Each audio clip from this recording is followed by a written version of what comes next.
Is educated unemployment A peculiar problem in India? Peculiar means unusual, అంటే యూజువల్‌గా ఇలా ఉండదు. ఏంటంటే కంట్రీలో మోస్ట్‌లీ కంట్రీస్‌లో ఎలా ఉంటారంటే అన్‌ఎంప్లాయ్‌మెంట్, అన్‌ఎడ్యుకేటెడ్ తక్కువ చదువుకున్నోళ్ళకి ప్రాబ్లమ్ ఉంటది.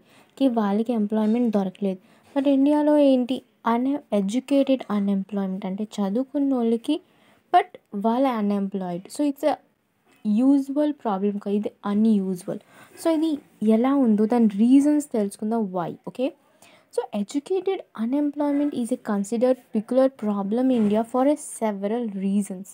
సో, ఫస్ట్ ఏంటంటే స్కిల్స్ మిస్ మ్యాచ్, అంటే there is a gap between. So, మనకి కాలేజెస్, స్కూల్స్‌లో చదివించేది వేరే అండ్ అవి థియరిటికల్‌గా ఉంటాయి. అది థియరీ బేస్. సో, మనకి ఇక్కడ పనులు జాబ్‌లో ఏంటి ప్రాక్టికల్స్ అడుగుతారు.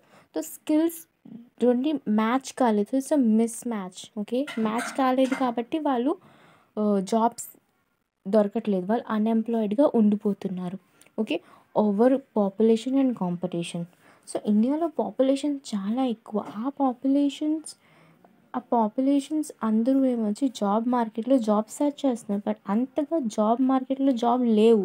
సో, ఆ గ్యాప్ వచ్చేస్తుంది. అన్‌ఎంప్లాయ్‌మెంట్ గ్యాప్ ఇంకా పెరిగిపోతుంది.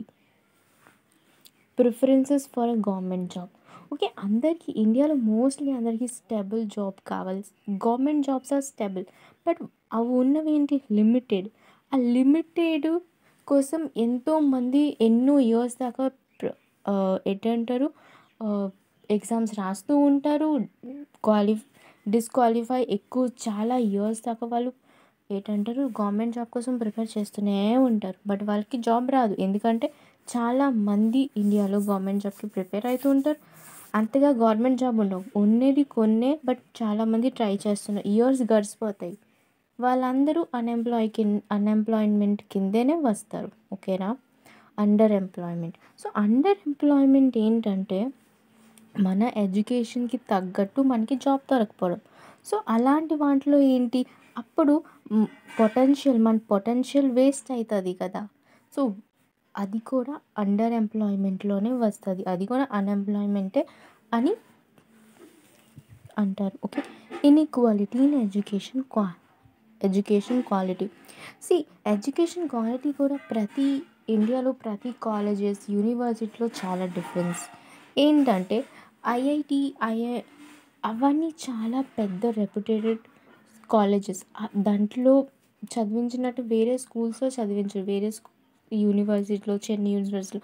సో, అలాంటి స్కిల్స్ అంటే అంత చాలా పెద్ద గ్యాప్ ఉంటది. Inequality in education. అందరికీ సిమిలర్ సేమ్‌గా క్వాలిఫికేషన్స్ ఉన్నా సేమ్‌గా నాలెడ్జ్ ఉండదు. ఎందుకంటే ఎందుకంటే యూనివర్సిటీస్ కూడా టీచర్స్ అన్నీ డిఫరెన్స్ ఉంటాయి. పెద్ద పెద్ద యూనివర్సిటీలు చాలా బాగా చెప్తారు. అంటే చిన్న యూనివర్సిటీలో అంత బాగా చెప్పవు. అన్ని ఫెసిలిటీస్ ఉండవు. సో, దీన్ని బట్టి ఏమైతదంటే అంటే చిన్న కాలేజ్ నుంచి గ్రాడ్యుయేట్ చేసినోళ్ళకి వాళ్ళకి ఛాలెంజెస్ ఎక్కువుంటాయి. సో, వాళ్ళేంటి అన్‌ఎంప్లాయ్‌మెంట్, వాళ్ళకి పని దొరకదు. ఎందుకంటే ఎవరైనా మంచి మంచి వాళ్ళు ఎంప్లాయ్ చేసుకోవాలనుకుంటారు కానీ ఎక్కువ నాలెడ్జ్ నాలెడ్జ్ ఉన్న వాళ్ళని, ఎక్కువ స్కిల్స్ వచ్చిన వాళ్ళని వాళ్ళు తీసుకోవాలనుకుంటారు జాబ్‌లో. నాకి తక్కువ వచ్చినోళ్ళు కాదు కదా. సో,